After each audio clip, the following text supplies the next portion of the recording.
Programme हालात आज़रा देखने वालों की खिदमत में मोहब्बत भरा सलाम। नाज़रीन, पाकिस्तान चलेंगे, हमारे ब्यूरो चीफ है, वहाँ पे पूछेंगे क्या चल रहा है।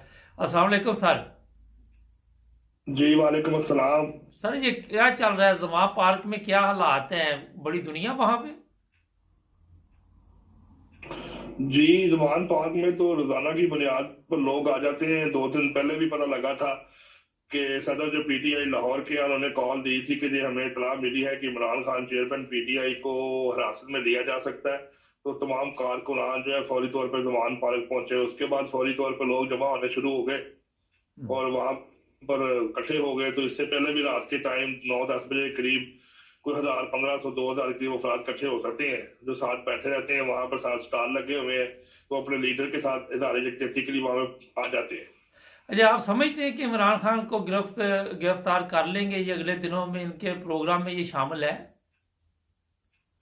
जी इसराइल ने कुछ इशारे तो ऐसे दिए हैं कि जिसके अंदर उन्होंने ये बताया है कि अगर हमारा जो मकासद हैं या जो हमारे अहदाफ हैं वो पूरे ना हो सके, जिस तरह लॉन्ग मार्च या कोई बाकी मामला के अंदर, तो फिर हम उम्मीद है कि चेयरमैन पीटीआई इमरान खान को गिरफ्तार किया जाएगा। सर, ये बताइए, कोई इंतखाबात होते नजर आ रहे हैं कि ये सारा दिन ड्रामा चल रहा है ना इंतखाबात कराने का? नहीं, अभी तो बज़ाहिर ऐसी कोई चीज ज्यादा नहीं आई, क्योंकि आइन के मुताबिक तो जब असम्बलियां तहलील की जाती है तो 90 रोज के अंदर अंदर जो है वो इंतखाबात होना जरूरी होते हैं। इसके इंतखाबात के लिए जो मामला है इलेक्शन कमीशन के, वो तमाम तर जो है पुरवेकार लाए जाते हैं। लेकिन अभी तक इलेक्शन कमीशन कहता है कि हमारे पास एक ही दफा इलेक्शन करवाने के लिए फंड है, बार बार हम इलेक्शन नहीं करवा सकते। गवर्नमेंट का जो स्टैंड है वो इसके बिल्कुल मुखालफ जा रहा है। तो बाहर अभी तक तो कोई ऐसा रास्ता नजर नहीं आ रहा जिससे ये मालूम हो सके कि गवर्नमेंट जो है वो इलेक्शन कराने में सीरियस है। अच्छा, एक और चीज़ है कि अभी भी सहाफ़ियों की पकड़ दकड़ हो रही है, गिरफ्तारियां हो रही हैं, और लोग जिस तरह शेख रशीद है उसको भी कभी कहीं लेके जा रहे। और भी गिरफ्तारियां होगी अभी? जी अभी गिरफ्तारी बाहर तो नहीं है। एक इमरान अहमद थे, वो इमरान खान जो है वो उनको गिरफ्तार किया, उनके ऊपर एफआईआर दे दी है। उसके अलावा शेख रशीद है। तो गवर्नमेंट का तो यही मौकफ है कि जो पीडीएम की गवर्नमेंट के खिलाफ बोलेगा, जो इमरान खान के हक में बात करेगा, जो सच्ची बात करेगा, उसके खिलाफ एफआईए एक्टिव हो जाएगी, सीटीडी एक्टिव हो जाएगी, अदारे एक्टिव हो जाएंगे, उसके खिलाफ फौरी कार्रवाई करेंगे, मुख्तलिफ शहरों में एफआईआर हो जाएंगी, उसको जब तक कोप किया जाएगा। तो ये सिलसिला जारी है। सर। लेकिन बज़ाहिर तौर के ऊपर अब गवर्नमेंट भी समझ चुकी है कि हमारे फेवर में कौन कौन से सहाफी हैं, और सहाफियों को भी पता लग चुका है कि अगर हम सच बोलेंगे तो इन लोगों ने हमारे साथ बहुत ज्यादती करनी है, जुल्म करनी है। कभी मुख्तलिफ किस्म के लोगों को फोन आते होते हैं और कहा जाता है कि आप बाद आ जाए, आप अपना यूट्यूब चैनल को बंद कर दें, आप इस तरह की खबरें ना चलाएं, इस तरह की रिपोर्टिंग ना करें। तो ये मामला चल रहे हैं, लेकिन अभी तक सामने किसी की वाले तौर पर गिरफ्तारी अमल में नहीं लाई गई।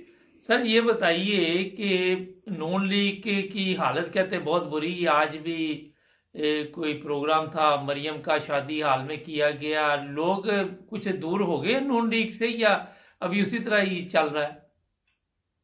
देखिए, इनके कुछ मरियम जिस वक्त से पाकिस्तान आई है, जो नायब सदर है मुस्लिम लीग नून की, उसके बाद आपने सुना होगा कि शाहद खान कानबासी को कुछ मामला थे जिसकी वजह से वो पीछे हट गए थे। जिसके बाद मरियम ने कहा, कल की न्यूज के मुताबिक मेहताब अब्बासी जो है मुस्लिम लीग नून के रुकन थे, उन्होंने इलाकी इख्तियार कर ली है। वो कहते हैं जी बहुत ज्यादा महंगाई हो चुकी है, हुकूमत लोगों को रिलीफ देने में नाकाम हो चुकी है। तो काफी हद तक लोगों के अंदर ये बात अब वाजे हो चुकी है कि ये जो मुस्लिम लीग नून की, ये जो पीडीएम की हुकूमत है, ये अवाम को रिलीफ देने में नाकाम हो चुकी है। जिसका फीडबैक वक्तन फवक्तन सामने आ जाता है, क्योंकि जिस वक्त इमरान खान की हुकूमत थी तो ये लोग कहते थे कि आपने बिजली महंगी कर दी है, आपने पेट्रोल महंगा कर दिया है, अब आप रिलीफ देने की काबिल नहीं है, हमें हुकूमत है, हम सब कुछ करेंगे। अब जब इनके पास हुकूमत आ चुकी है तो जो पेट्रोल सस्ता होना था वो मजीद महंगा हो गया। अब IMF ने मजीद जो डेलीगेशन आया था उनसे बात की थी कि हम 100 अरब रुपए का आपको रिलीफ पैकेज देंगे, उनकी शरायत बहुत खतरनाक है। उसके मुताबिक उन्होंने कहा है कि आप जितनी भी मेडिसिन है, अद्वियात है जान बचाने की, 109, उसके ऊपर 300% एक्साइज ड्यूटी बढ़ा दी, यानी कि वो 300% दवाइयां ज्यादा बढ़ जाएंगी।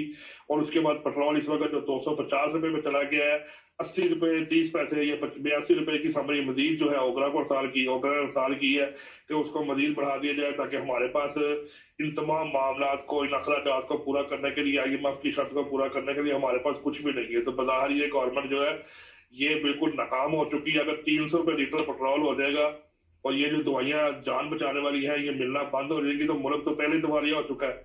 तो जो लोग आखिरी हद तक जा चुके हैं वो उससे भी खत्म हो जाएंगे। पेट्रोल मिल रहा है? वैसे गए आप पेट्रोल पंप पे वहां किसी? जी जी, 3-4 दिन, चौथा दिन गुजर चुका है यहाँ पे इस वक्त, लेकिन नायाब पेट्रोल हो चुका है जिसकी वजह से पेट्रोल पंप मालिकान ने पेट्रोल देना बंद कर दिया। बहुत कम मालिकान है जो पेट्रोल दे रहे हैं, वो भी 100 रुपए का या 150 रुपए का। अब 100 रुपए में कुछ भी नहीं आता, वो इस उम्मीद पे बैठे हैं कि अगर हमारा पेट्रोल बढ़ जाता है तो इसी जो एक 40 रुपए अगर पेट्रोल बढ़ेगा तो 40,000 लीटर के पीछे उनको 40-50 लाख रुपए का प्रॉफिट आ जाएगा। तो वो इसलिए पेट्रोल देना उन्होंने बंद कर दिया है। पेट्रोल मालिकान पहले ही से हाथ खींच के बैठ गए हैं, जिसके बाद मुशर्रफ मलिक जो वजीर पेट्रोलियम है और मादनी तवानाई के जो वजीर हैं, उन्होंने कल एक प्रेस कॉन्फ्रेंस में कहा था कि जो पेट्रोल पंप मालिकान पेट्रोल पंप पे पेट्रोल नहीं जारी करेंगे उनके लाइसेंस कैंसिल कर दिए जाएंगे। तो अभी तक तो बजारा मुल्क में जो एक नारकी की सूरत हाल पैदा हो चुकी है, पेट्रोल भी नायाब है, बस वाले जो है ट्रांसपोर्टर जो है वो अपने तरीके से महंगे किराए ले रहे हैं और ट्रेनों के किराए बढ़ा दिए गए हैं। अब सबसे कीमती चीज होती है लाइफ ड्रग्स, जो कि किसी भी मुल्क में सबसे अहमियत की हामिल होती है। वो 109 कंपनीज की जो दवाइयां हैं, उन्होंने कहा है कि इसको 300% बढ़ा दिया जाएगा, जिसके बाद आज ये बात सामने आई है कि फार्मास्यूटिकल इंडस्ट्रीज ने 7 दिन तक अगर ये टैक्स की रिटर्न वापस ना ली गई तो उन्होंने गैर मुआयना मुद्दत के लिए दवाइयों की फैक्ट्रियां बंद करने का ऐलान कर दिया। अच्छा, ये बताइए 8 और 9 महीने में आपकी भी गहरी नज़र है वहाँ के हालात पे। मुल्क जो है दिन ब दिन पीछे जा रहा है। आप समझते हैं कि दोबारा हम पाँव पे खड़े हो जाएंगे या किसी को फिक्र है इस चीज़ की? नहीं था, अगर तो मुबारक साहब अगर इनको फिक्र होती, खड़ा तो होने के लिए बहुत टाइम चाहिए। अगर इमरान खान ने 3 साल में कोशिश की थी तो बाजार उसने कुछ ना कुछ ना होने की निस्बत कुछ मुल्क को इस्तेहकाम के रास्ते पर डाल दिया था कि वो तरक्की पजीर मुबारक की लाइन के अंदर शामिल होना शुरू हो गया था। और जब वो काम अच्छा करना शुरू कर दिया था तो उन्होंने नौसी गवर्नमेंट को ऊपर बैठा के इसको खत्म कर दिया। अब मुल्क जैसे 3 साल पीछे था, वो मुल्क 10 साल और पीछे हो चुका है। तो इसके लिए तो यही पॉलिसी कामयाब हो सकती है कि अगर चेयरमैन पीटीआई इमरान खान को हुकूमत दी जाए, कम से कम 10 साल का एक टर्न्योर दिया जाए कि 10 साल आपने मुल्क को जो है भागदौड़ संभालनी है, तो उसके बाद आप ये कह सकते हैं कि आपका मुल्क 10 साल के बाद एक नॉर्मल कंट्री के अंदर शामिल होगा, जिसमें आप कह सकते हैं कि हम स्कूल की जिंदगी गुजारने वाले होंगे। बल्कि आप अभी भी देख रहे हैं, आज की भी ताजा तरीन है कि फिर पुलिस को थ्रेट अलर्ट जारी किया गया है। पुलिस लाइन के ऊपर भी ये मसला कहा गया है कि किला गुजर से और दूसरे इलाकों में पुलिस के ऊपर हमले का खतरा है। दहशतगर्दी इस वक्त फुल अरूज पे आ चुकी है। लॉ एंड ऑर्डर की सिचुएशन बहुत खराब हो चुकी है। चोरियां वारदातें जो है वो 80 से 100% तक ऊपर बढ़ चुकी है। तो मुल्क इस वक्त जो है बिल्कुल अपनी आखिरी इख्तिताम और आखिरी डेडलाइन के किनारे पे खड़ा हुआ है। सर, एक चीज़ बड़ी आज मैंने कहीं और से ही पता किया, पाकिस्तान से कहते हैं कि ये बहुत महंगाई हो गई है, प्याज बहुत महंगे हो गए हैं। किस तरह लोग अपना सिलसिला चला रहे हैं, किस तरह लोग सिस्टम चला रहे हैं?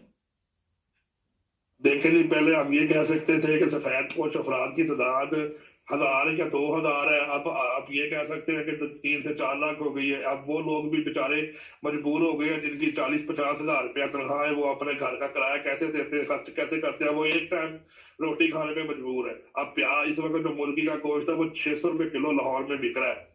और अंडे जो है, मुर्गी के अंडे जो है वो 320 रुपए दर्जन, 310 रुपए दर्जन अंडे बिक रहे हैं। और सब्जियां जितनी भी है उन सारों के ऊपर 40-40, 50-50 रुपए बढ़ा दिए गए हैं। और एक प्याज वो चीज है कि जिसका आम 30-35 रुपए के हिसाब से बिका करता था, इस वक्त वो प्याज जो है वो 320 रुपए किलो होलसेल मार्केट में बिक रहा है। तो एक आम आदमी जिसकी तनख्वाही जो है वो दिहाड़ी जो है 1,000-1,200 रुपया दिहाड़ी लेने वाला बंदा है, तो वो ना तो वो प्याज खरीदने के काबिल है, ना वो चीनी खरीदने के काबिल है। वो तो अब ये कोशिश कर रहा है कि मैं एक वक्त की रोटी कम से कम अपने बच्चों को खिला सकूं, बाकी 2 टाइम तो मेरे पास इस बात के लिए गुंजाइश ही नहीं है। अब एक टाइम पूरा करने के लिए बड़ा परेशान है। सर, ये बताइए कि खुद वो सर्जरी कराने के लिए स्विट्जरलैंड गई है और वहाँ पंजाब में गरीबों का वो जो सेहत कार्ड है वो भी बंद हो गया है।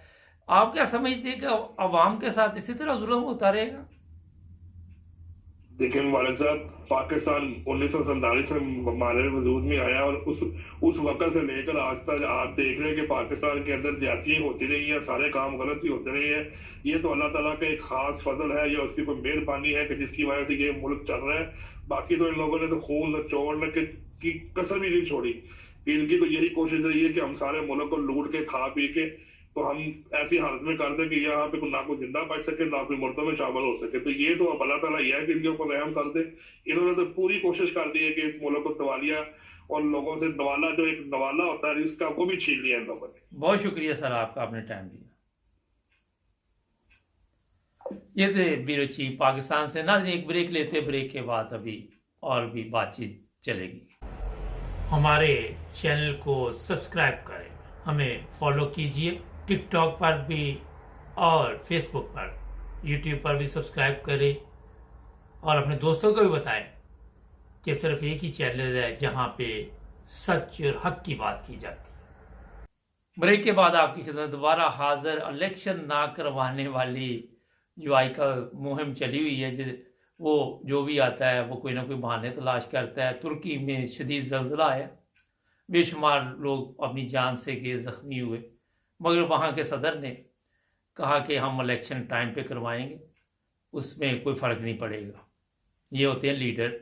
आज एक तुर्की के सदर की वीडियो मेरे सामने आई, बहुत गमज़द थे वो और परेशान थे तुर्की में जो ज़लज़ला आया उस वजह से, और वो लोगों के पास खुद जा के उनकी खैरियत पूछ रहे थे, पता पूछ रहे थे। फिर एक फैक्ट्री की वीडियो सामने आई, ख़वातीन थी उस फैक्ट्री में, तुर्की का सदर वहाँ गया, ख़वातीन खुश हुई।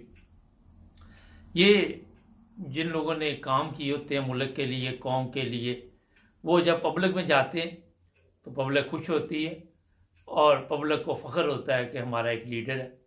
आज हमारे ये जितने भी हरामखोर बैठे हुए हैं, मैं इनको हरामखोर ही कहता हूँ ना, वो पब्लिक में जाने के काबिल नहीं। अगर वो इतने बड़े लीडर हैं, उन्होंने कहा जी, मरियम ने कहा कि 75 साल से 9 साल ये नवाज शरीफ के निकाल दिए तो बाकी खंडरात बचते हैं। मेरा 1 साल कोई कायद आज़म का भी वो खंडरात में गिन गई।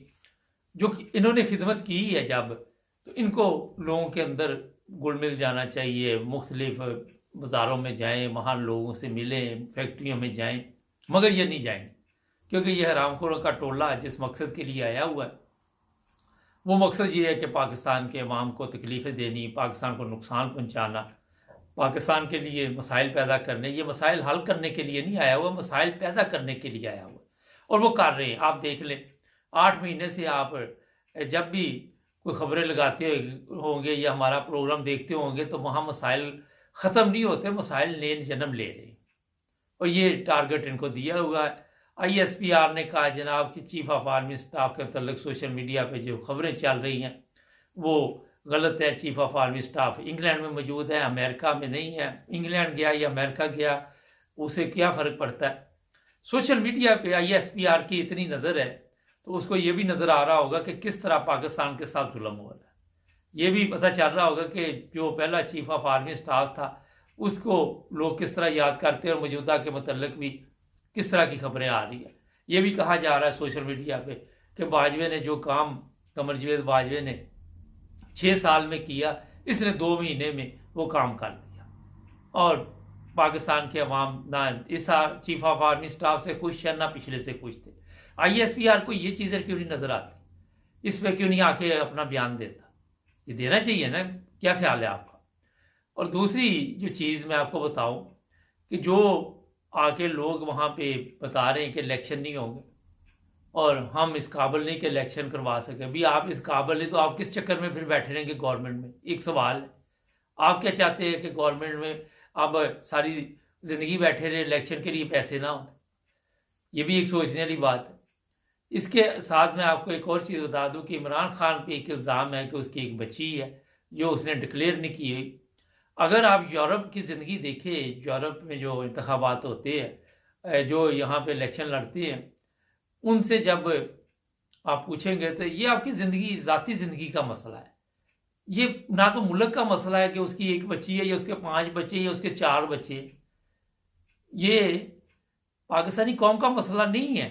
पाकिस्तान की कौम का मसला महंगाई, पाकिस्तान की कौम का मसला है मेडिकल, पाकिस्तान की कौम का मसला है बिजली, पानी, जो बुनियादी हुकूक है। हम वो चीज़ें छोड़ देते हैं और उन चीज़ों के पीछे पड़ जाते हैं जिनसे ना तो कौम को कोई फ़ायदा, ना मुल्क को कोई फ़ायदा। तो अदालतें हमारी ये इस पर टाइम ज़ाया कर रही हैं, वो भी अदालतों में बैठे हरामखोर आ जाते हैं, वहाँ गप्पे शप्पे मार के चले जाते हैं। उनको इतनी अक्ल नहीं है कि इस केस का क्या तल्लक है कि अवाम के मसले ये हल करेगा। अगर किसी के 10 बच्चे भी है। अब अभी ये इंक्वायरी करेंगे तो मेरा ख्याल है कि सबके 2-2 4-4 बच्चे इन सियासतदानों को निकलेंगे जो रजिस्टर्ड ही नहीं होंगे। जाओ करके देख लो जो इनके काम है। जिस तरह के ये ख्वाजा आसफ हुआ या दूसरे तीसरे हुए, इन्होंने शादियां की हुई थी, खजाने से अरबों रुपये करोड़ों रुपए खर्च करके हक में अदा करते रहे, तो इनकी करतूतें अपनी कौन सी? दूसरे के ऐब नजर आते, दूसरे के ऐब ऐसे होते हैं कि बस इसके अलावा इसी से पाकिस्तान, उसकी बच्ची की वजह से जी पाकिस्तान की बर्बादी हुई।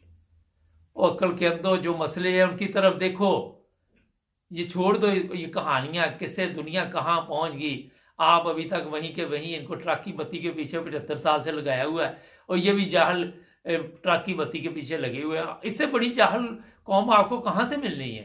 इन सियासतदानों को, इन फौजियों को, इन अदालतों को आपको कहीं से नहीं मिलनी, और आप भी इसका पूरा पूरा फायदा उठा रहे।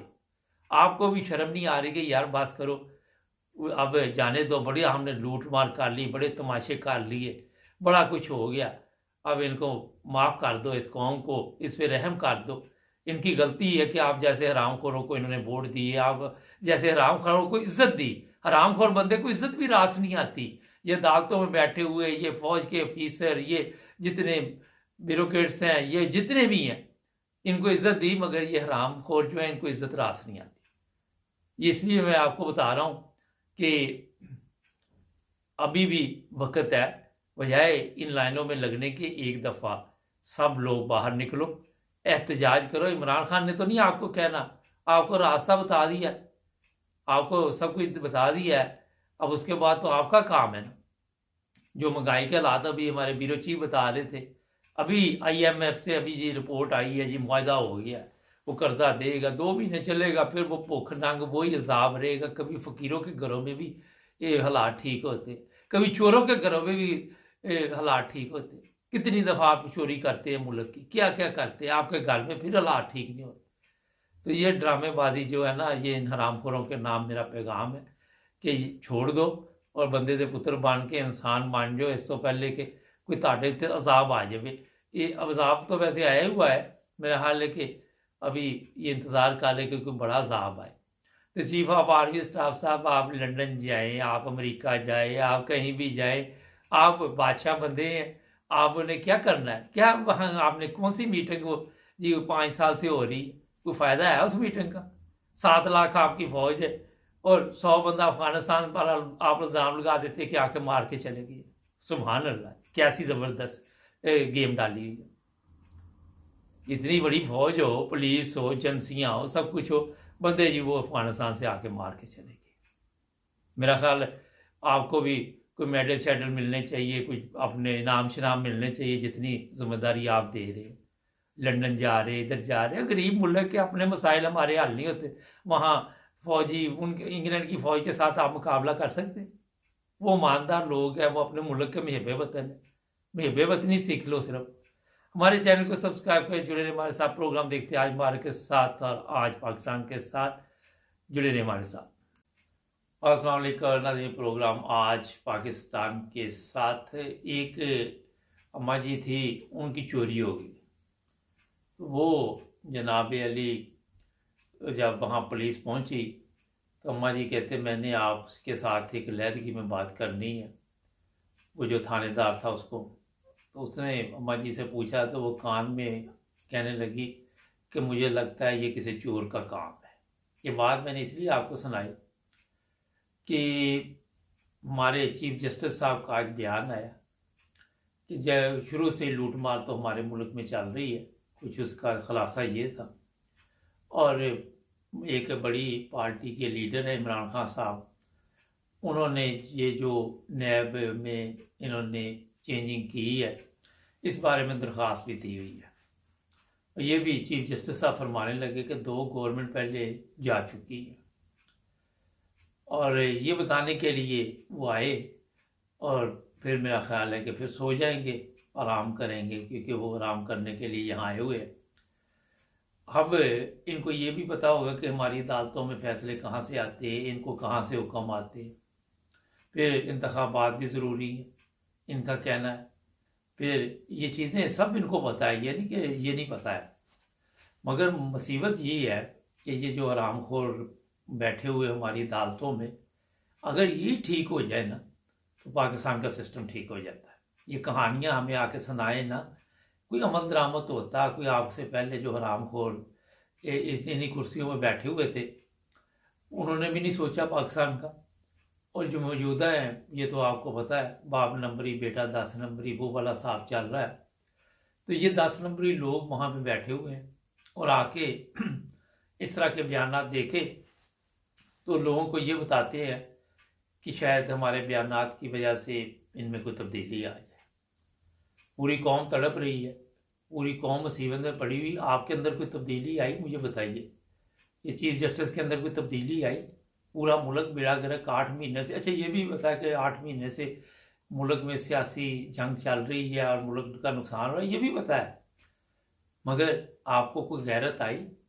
आपको कोई ख्याल आया कि मैं ये जो कुर्सी पे बैठा हुआ हूँ, सारा दिन मैं हरामखोरी करवाता हूँ, खुद भी करता हूँ, अपने जजों से भी करवाता हूँ, पूरी टीम से, पूरे पाकिस्तान के जज इसमें लगे हुए, तो कभी आपने इसको ठीक करने की कोशिश की? ये है सवाल। नहीं ना की आपने ठीक करने।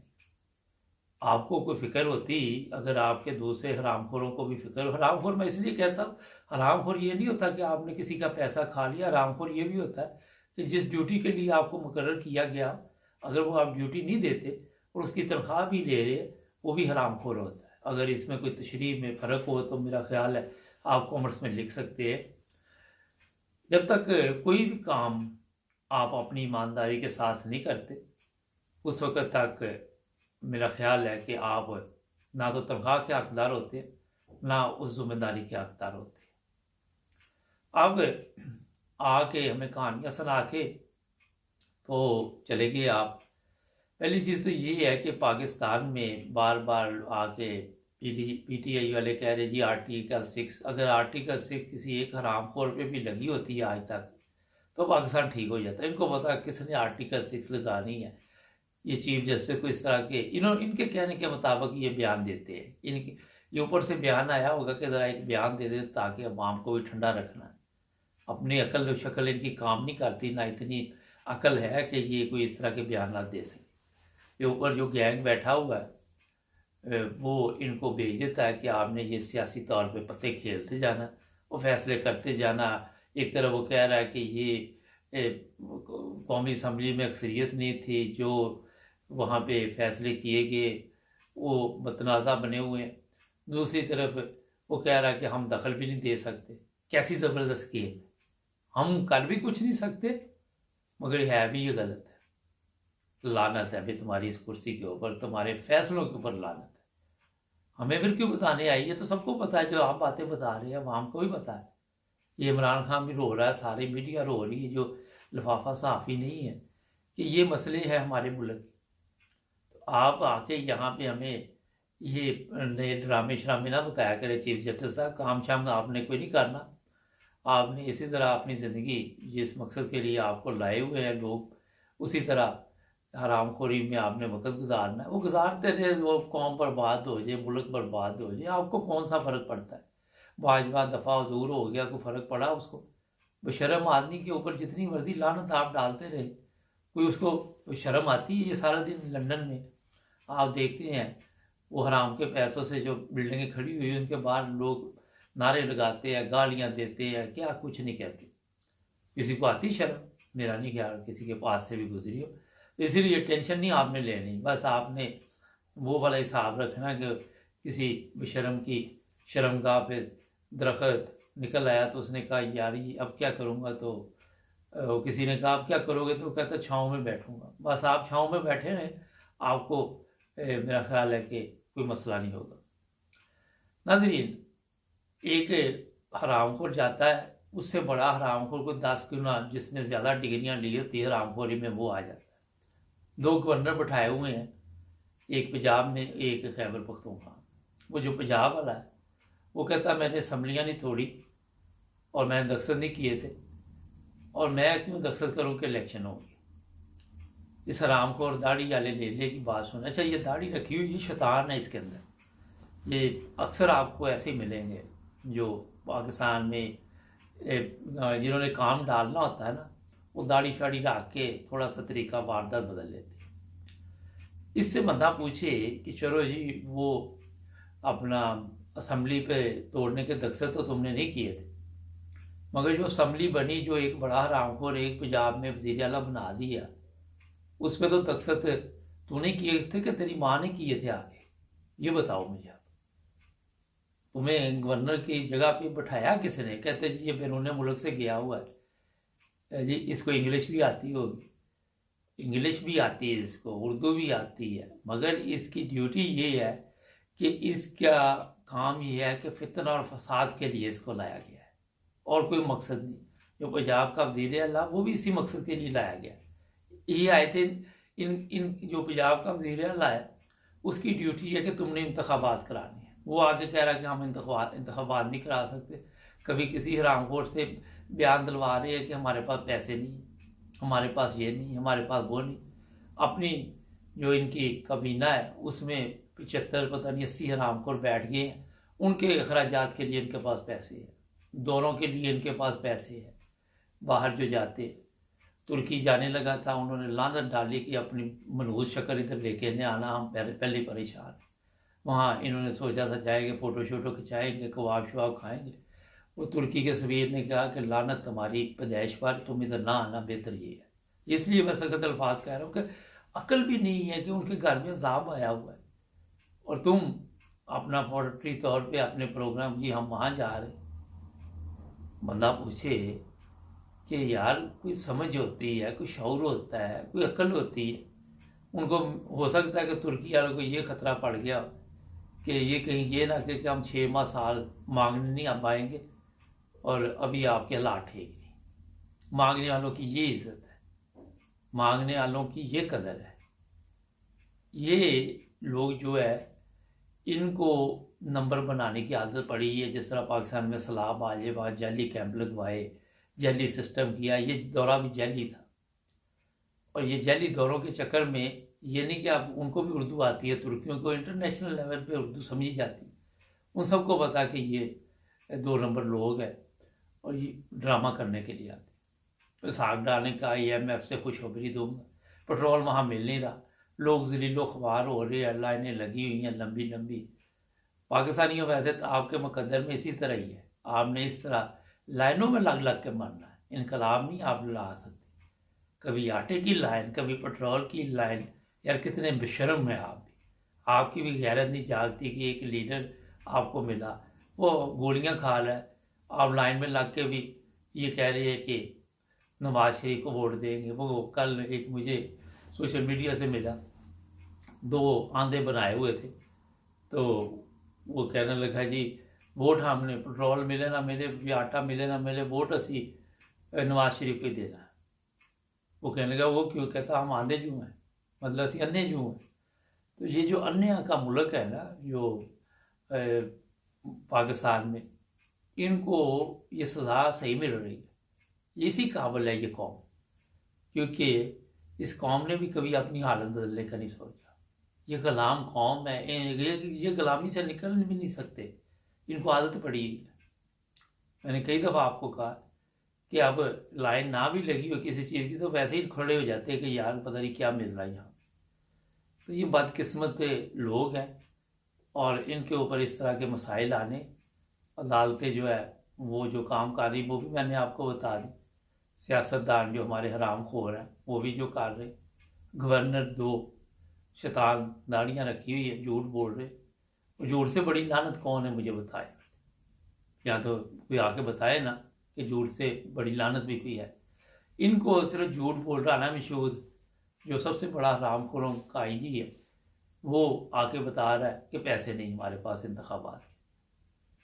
आपको अपनी पिकनिक मनाने के लिए पैसे हैं, वहाँ पे जहाँ आप जाके अय्याशी करते हैं वहाँ पे शराब और शबाब की महफिलों के लिए पैसे हैं। क्या बात। नाज़रीन हमारे चैनल को सब्सक्राइब करें, जुड़े रहें हमारे साथ ताकि और भी प्रोग्राम देखते रहें। अस्सलाम वालेकुम नाज़रीन, प्रोग्राम आज मुबारक के साथ। पाकिस्तान में इलेक्शन करवाने के लिए पैसे नहीं है, IMF पैसे देगा। अब उन पैसों का क्या होगा? अरफान अहमद खान साहब जर्मनी से हमारा साथ देंगे प्रोग्राम में। खान साहब, इलेक्शन के लिए पैसे नहीं तो जी आप सारी जिंदगी इसी तरह ही चलेंगे हम? देखें, जिंदगी थोड़ी रह गई है। माशी तौर पर हालात ऐसे हो गए हैं कि अब जिसे कहते हैं कि इधर से पकड़ के उधर का गुजारा कर लो, उधर से पकड़ के इधर के पैसे पूरे कर लो, उस हालात में से पाकिस्तान इसकर गुजर रहा है।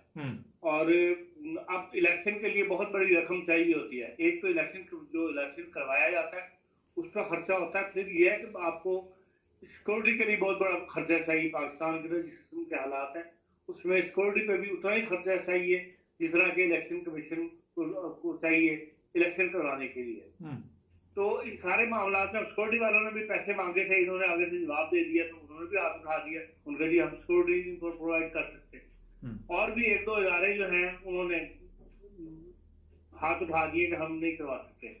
मसलन इलेक्शन कमीशन जो प्रिंट करता है सारी कार्रवाई वगैरह, वोटर की लिस्टें, ये वो, उनको भी पैसे देने के लिए नहीं है। तो इन हालात की वजह से इस वक्त तो IMF का जो रकम थी वो हो गई है लेट। अक्टूबर में जो मिली थी अब फरवरी आ गया, फरवरी तक नहीं मिली। अब IMF की शर्तें जो है मजबूरन मान ली गई हैं, तो अब जो पैसे आएंगे वो जो पिछला डेफिसिट चल रहा है 4 महीने का उसमें निकल जाएंगे, और उसमें सबसे बड़ी रकम जो है वो कर्जों की अदायगी में चली जाएगी। पीछे हुकूमत के पास तो कुछ नहीं आना। अब हालत ये है कि जो दवाइयां बनाती हैं, जो इमरजेंसी जरूरी चीजें हैं पाकिस्तान के लिए, इंसानी सेहत के लिए, इतनी बड़ी आबादी का मुल्क है और आधा मुल्क हर वक्त बीमार रहता है। अब उन्होंने भी मांग कर दी है कि भाई हम दवाइयां बनानी बंद कर रहे हैं, इसलिए रॉ मटेरियल लेंगे, उसके लिए LC खोलने की इजाजत नहीं, तो वो भी बंद हो गई है। पहले गाड़ियों वाले बंद हो गए थे, रॉ मटेरियल वाले बंद हो गए, मेटल वाले पहले बंद पड़े हुए, मेटाल वाले। जो टेक्सटाइल है वो 15% उन्होंने कहा जी मार्च जनवरी के महीने में 15% कम एक्सपोर्ट हुई है, वहां से भी इनकम कम हो गई आनी। बाहर से पैसा जो आया था उसमें भी रिश्वत काटने पड़ी है, लोग मोहतात हुए हुए पैसा भेजने के लिए। इसलिए दिन ब दिन हालात जो है वो डाउन की तरफ जा रहे हैं, और अगले जून तक कैसे गुजारा करेंगे ये बात अब जो है बड़ी, ये कहते हैं ना इंटरनेशनल तौर पे भी डिस्कशन में आ गई है कि भाई अब इस मुल्क का क्या करना है। अभी जो ब्लूमबर्ग है उसके अंदर भी कल जो मजमून छाया हुआ है, जो उन्होंने खबर दी है पाकिस्तान के बारे में, वो ऐसी खुश नहीं है, और उन्होंने भी इस खतरात का इजहार करना शुरू कर दिया ओपनली। अब ये खतरात का इजहार बड़ी कंपनी कर रही है जिनकी मुल्क पर निगाहें हैं, जो हर मुल्क की इक़्तिसादियात को ऊपर देख रही होती है कि वो मुल्क कैसे चल रहा है। तो इसलिए इलेक्शन बज़ाहिर अब सानवी हैसियत इख्तियार करते जा रहे हैं, जो मुल्क की हैसियत, जो मुल्क के हालात बनते चले जा रहे हैं उनके अंदर। तो डे टू डे फेयर चलाना मुश्किल हो जाएगा, तो फिर इलेक्शन के लिए ऐसे कामों के लिए पैसा कहाँ से आएगा। खान साहब, 300% दवाइयों में इजाफा किया जा रहा है, जो मेडिसिन है, एक गरीब आदमी 300% महंगी दवाई कैसे खरीदेगा? बहुत मुश्किल है। अव्वल चीज तो ये है कि दवाइयां बनने के लिए जो रॉ मटेरियल चाहिए वो इंपोर्ट ही होगा, दवाई बनेगी कैसे? इसीलिए उन्होंने कहा है कि हम प्रोडक्शन बंद कर रहे हैं। बाकायदा मुश्तरका ऐलानिया भी है सारों ने, मैन्युफैक्चरर्स ने, कि भी अगले हफ्ते से दवाइयां बंद हो जाएंगी। दालें जो है वो 3 हफ्ते की थी, जिनमें से 1 हफ्ता गुजर गया, 2 हफ्ते के बाद दालें नहीं है पाकिस्तान के अंदर। ये एक नया प्रोग्राम जो है सामने आने वाला है। अच्छा, पेट्रोल भी नहीं मिल रहा, पेट्रोल स्टेशन पे लंबी लाइनें हैं, उनके ख्याल में पेट्रोल महंगा होना है और उन्होंने बंद कर दिया है, शहरी काफ़ी तकलीफ में। अच्छा, एक चीज़ बताइए कि ये जो गवर्नमेंट आई थी, आज चीफ जस्टिस ने भी कहा कि 8 महीने में कोई कारकर्दगी सामने नहीं आई। ये सारे इदारे सब कुछ देख रहे हैं, उसके बावजूद क्यों खामोश है? देखिए मुबारक साहब, बगैर पैसे के कोई काम नहीं होता। कोई आप अपनी एफर्ट जो है वो कामयाब नहीं कर सकते बगैर पैसे। गवर्नमेंट आई है, यही तो हम रोते हैं शुरू से कि हमारा सियासतदान जो है वो सिर्फ लड़ाई झगड़े में पड़ा रहता है, वो अलर्ट नहीं होता। उनके पास कोई ऐसे इदारे नहीं है, अपने बनाए हुए हर सियासी पार्टी का एक इदारा होता है जो उनको साथ साथ सपोर्ट कर रहा होता है, बता रहा होता है मुल्क के हालात क्या है, दुनिया के हालात क्या है। यहाँ कोई ऐसा है नहीं, इसलिए कि शख्सी पार्टियां हैं, कोई नजरियाती पार्टी तो है नहीं। एक ग्रुप है जो नवाज शरीफ शहबाज शरीफ को जो कुछ वो कहते हैं उनकी हाँ में हाँ मिलानी मकसद है, एक ग्रुप है जो सिर्फ पीपल पार्टी के हाँ में हाँ मिलानी, जरदारी फैमिली के हाँ में हाँ मिलानी है। एक है जिसने इमरान खान के हाँ में हाँ मिलानी है। इसलिए जब हुकूमत ली है शहबाज शरीफ साहब ने, उनको अंदाजा नहीं था कि खजाना इस तरह खाली हो चुका है। या हमारे पास जो अखबारी ऐलान तो यही था ना, 12 अरब डॉलर है, 12 अरब डॉलर है। ये तो नहीं था कि 12 अरब डॉलर में दूसरों का पैसा कितना है। अपने तो 3 अरब डॉलर थे, अब वो 3 अरब डॉलर जो वो खर्च हो गए। अब दूसरे जिनके पैसे रखे हैं वो तो पैसे दूसरा हाथ ही लगा देते हैं। इसीलिए अब आप घबराए फिरते हैं। शायद इनको भी ये हालात दिखा है ना खान अब्बासी साहब ने, कि जो हालात है इनमें कोई बंदा भी वज़ीर-ए-आज़म बनना पसंद नहीं करेगा। इसका मतलब वो खुद कह रहे हैं जमहूरियत वाले तो भाई हमारे पास की बात नहीं है। इसी मानों में कहा जाता है ना, इनडायरेक्ट की बात कर सकता है, डायरेक्ट तो नहीं कह सकता। उन्होंने साफ कह दी हालात ऐसे कोई भी हुकूमत करने के लिए तैयार नहीं है।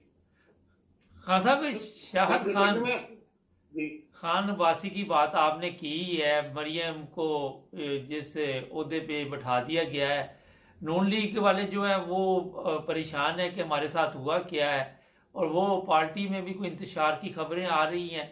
आप क्या समझते हैं कि वाकई लोग उनको छोड़ जाएंगे या फिर दोबारा इनको नामनू लिया जाएगा? मेरा ख्याल है एक तरह से डेवलप होगा, क्योंकि मरियम अभी बहुत जूनियर है और नवाज शरीफ में जो पुराने लोग हैं वो काफी तादाद में हैं, जिन्होंने पार्टी का बुरे हालात में भी साथ दिया और लंबे अरसे से पार्टी के साथ हैं। तो मैं जाती तो समझता हूँ कि ऐसा प्रेशर डेवलप होगा, इसमें लोगों की बात सुनी जाएगी और जो बनाया जा रहा है कि भाई बेनजीर बना के पेश किया जा रहा है मरियम को, वैसी सूरत हाल शायद ना रहे, बल्कि उसका कोई ना कोई नया हल किया तलाश करे। अच्छा, एक सवाल बड़ा अहम है, शेख रशीद पर मुकदमात बन रहे हैं, कभी सिंध में बना देते हैं, कभी मरी में बना देते हैं, कभी पिंडी में, इस्लाम, जहां भी उनको मौका मिलता है। एक तरफ अदालत कहती कि एक ही मुकदमा जो है वो, एक ही केस जो है वो बार बार उसकी FIR दर्ज नहीं होती, दूसरी तरफ अदालत डबल रवैया के मरी वाला भी केस वही था, वहां भी भिजवा दिया। ये क्यों हो रहा है खासा? देखिए, शेख रशीद ने भी दुनिया को बड़ा तंग किया है। ये मुकाफात अमल है। अब दूसरों की बारी आई है, वो उसको तंग कर रहे हैं। ये अदालतों को भी पता है, पहले अदालतें उनका साथ दे रही थी, अब अदालतें इनका साथ दे रही हैं। ये लोग इतने फैक्टरलेस हैं कि इनके लिए कोई रिस्क लेने को लिए तैयार नहीं, कोई इनको इतना एक्स्ट्रा सपोर्ट करने के लिए तैयार नहीं।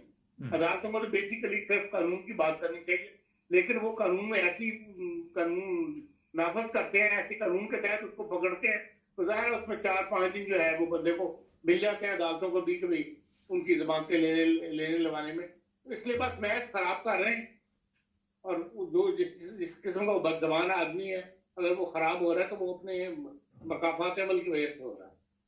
खान साहब, 43 अरकान के इस्तीफे मुअत्तल कर दिए गए, वो आज असम्बली में गए तो गवर्नमेंट वाले गायब हो गए।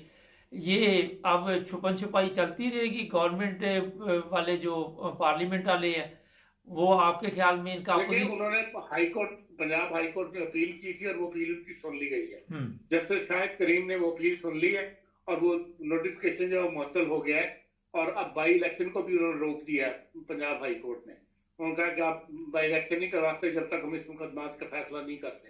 उनकी प्ले ये है कि भाई इन्होंने इस्तीफे दिए थे, लेकिन इस्तीफे वापस ले लिए थे, और वापस इस्तीफे लेने के अब उनका भी जज जो है वो अली जफर है, एडवोकेट एसएम जफर का बेटा। तो बहरहाल ये मुकदमा भी मुझे लगता है कि कुछ दिन खींच जाएगा, और हो सकता है कि ये इस्तीफे जो है वो वापस हो जाए, फिर वो सुप्रीम कोर्ट में अपील जाएगी और फिर एक लंबा चक्कर चलने का हो सकता। मकसद ये है कि इंतखाबात को डिले करने के ये सारे जो है ना हरबे इस्तेमाल हो रहे हैं, और ये भी वजह बनेगी कि इंतखाबात जो है वो मुझे डिले हो जाए और 19 मार्च को ना हो सके, 16 मार्च को। खान साहब, एक आज चीफ जस्टिस ने बयान दिया कि हमारे लूट मार तो शुरू से ही है, 2 गवर्नमेंट भी इसीलिए ख़त्म की गई थी। जब अदालतों को पता है कि लूट मार हो रही है यहाँ पे, तो फिर अदालतें भी अपना किरदार अदा नहीं कर रही, तो कौन करेगा? देखें, ये तो कब से शोर पड़ा हुआ कि अदालतें अपना किरदार अदा नहीं कर रही। लूट मार तो पाकिस्तान में कब से मची हुई है। अभी जो पीछे सेमिनार हुआ था जिसमें जस्टिस फाइज ईसा ने लॉ कॉन्फ्रेंस हुई थी, उसमें सवाल किया था कि भाई कौन अदलिया से मुतमईन अदलिया मुतमईन हो। सबने सवाल उठाए थे कि नहीं अदलिया की कारकर्दगी मुतमईन नहीं, यही तो रोना है। अगर अदलिया अपना जिम्मेदारी पूरी करती, अदलिया ना बिकती सियासी लोगों के हाथों में, तो फिर आज मुल्क जो है उसकी ये हालत ना होती। इसमें अदलिया भी बराबर की कसूरवार है। ये हालात का आज पाकिस्तान के अवाम को सामना है। खान साहब, ये बताइए कि पाकिस्तान में रेप के केसों में बड़ा इजाफा हो रहा है, जराइम में दिन ब दिन इजाफा हो रहा है। उसकी ये भी एक वजह है कि उनको पता है कि हमें कोई कुछ नहीं कह सकता और हौसला अफजाई होती है। जब देखिए, जहाँ जिस तरह भूख बढ़ेगी, अनारकी फैलेगी, उसमें ये केसेस भी बढ़ रही है। खाली यही जराइम भी बढ़ रही है। जराइम को औरतों के खिलाफ होते इसलिए नुमायाओं के सामने आ जाते हैं। हर फील्ड के अंदर जराइम में इजाफा हो रहा है पाकिस्तान के अंदर। इसके लिए किसी को कोई भी फिक्र नहीं, कम से कम हुकूमत को तो कोई फिक्र नजर नहीं आती और ना ही अदालतों को ऐसी खास फिक्र नजर आती है। लेकिन बहरहाल जो औरतों के जराइम है उनमें अफसोसनाक सूरत हाल जो पैदा हो रही है, इसलिए कि उसका बाहर की दुनिया बड़ी जल्दी नोटिस लेती है और जल्दी बात जो है बात फैलनी शुरू हो जाती है। खासा ये तुर्की के दौरे पे बड़ी स्पीड से जाने लगे थे शहबाज शरीफ, तो फिर तुर्की गवर्नमेंट ने माजरत की। वो कहीं उनको ये तो नहीं डर पड़ गया था कि कहीं दोबारा कहीं हमारे हालात अभी खराब हैं तो ये हमारा भी टाइम जाया करेंगे? क्या इतनी जल्दी क्या थी इस दौरे की? मैं समझता हूँ कि वह सड़क के दौरे में जा रहे थे या तुर्की के दौरे में? देखिए, तुर्की के दौरे के लिए तुर्की की हुकूमत ने खुद रोका है। जो इंटरनेशनल मीडिया में छपी है बात वो ये है कि तुर्की हुकूमत इस वक्त मसरूफ है उनके अपने बहाल करने पे, जो सूरत हाल को दरपेश है उसके अंदर लोगों की मदद करने में मसरूफ है, और वो इन चक्रों में पड़ना नहीं चाहते कि लोगों के इस्तेमाल किया और उसके ऊपर अपना वक्त जाया करें। इसलिए जो इंटरनेशनल प्रेस में आई है तो तुर्की ने रोका है, और लिखने वाले ने यहाँ तक तंज किया है कि इससे 86 लाख डॉलर जो है वो हुकूमत पाकिस्तान के बच गए हैं, और तुर्की ने रोक के एहसान किया है हुकूमत पाकिस्तान से, जिसको आजकल एक डॉलर की जरूरत है। और इस दौरे के ऊपर 86 लाख डॉलर खर्च हो रहा था उनके वफद डेलीगेशन पे, और जो जिन होटल में उनकी बुकिंग करवाई गई थी उससे तुर्की ने बचा लिया है। लेकिन बात यह है कि तुर्की इस वक्त वेलकम करने में, इमदाद के लिए जो टीमें जा रही हैं उनको वेलकम कर रही है।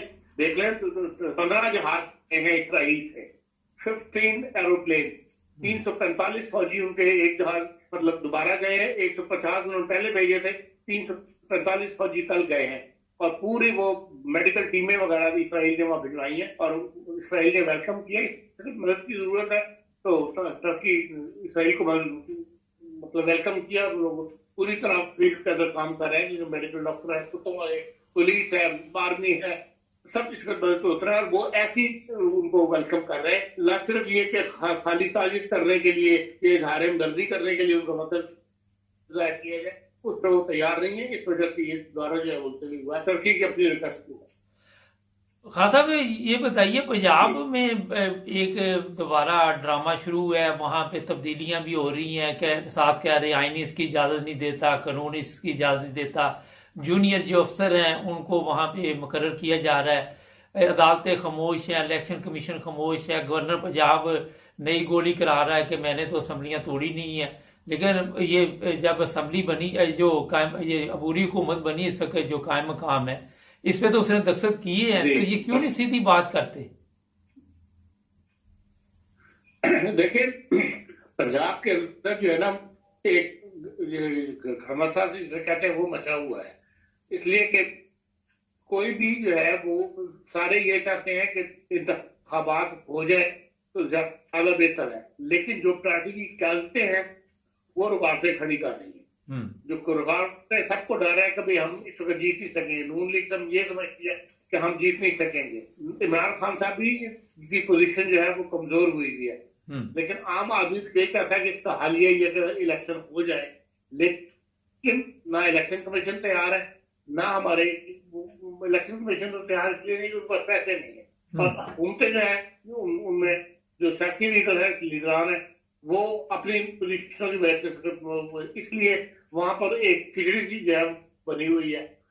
और इसका रिजल्ट क्या निकलेगा अब ये तो मुमकिन है तो कोई सुप्रीम कोर्ट तक चला जाए या अदालतों में चला जाए और वहां से कोई फैसला ले ले क्लियर कट कि हाँ इस तारीख को इलेक्शन होने चाहिए, तब इसका कोई हल निकलेगा, वरना ये सूरत हाल इसी तरह चलती चली जाएगी। खान साहब, एक बड़ा अहम मसला है जिस पर मुझे कुछ लोगों ने मैसेज भी भेजे हैं, मैंने कहा आपसे पूछते हैं। मजहबी नफरत में इजाफा हुआ है। पिछले चंद दिनों में जो अहमदी हैं उनकी मसाजिद को नुकसान पहुंचाया गया है, आग भी लगाई गई है, कराची में भी तोड़ फोड़ की गई है। एक तरफ हमारी हालत ये है पाकिस्तान की कि हम हर जगह पे मांगने पे जा रहे हैं, कोई हमें भीख नहीं दे रहा, अंदरूनी हालात खराब हैं, लेकिन मजहबी नफरत में कमी क्यों नहीं आ रही?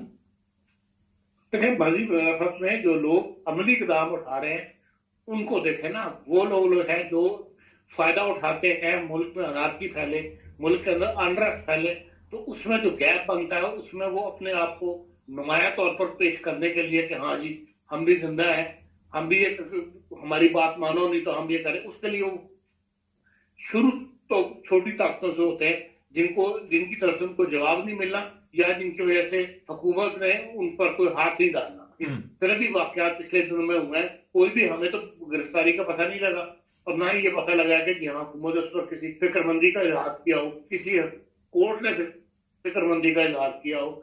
जो कमीशन बनाया था डॉक्टर शोएब सरलील की तारीफ में पीड़ितों का, उसने किसी तरफ से कोई मूवमेंट की हो, कोई रिपोर्ट तैयार की हो, कोई ऐसी सूरत हाल नहीं हुई।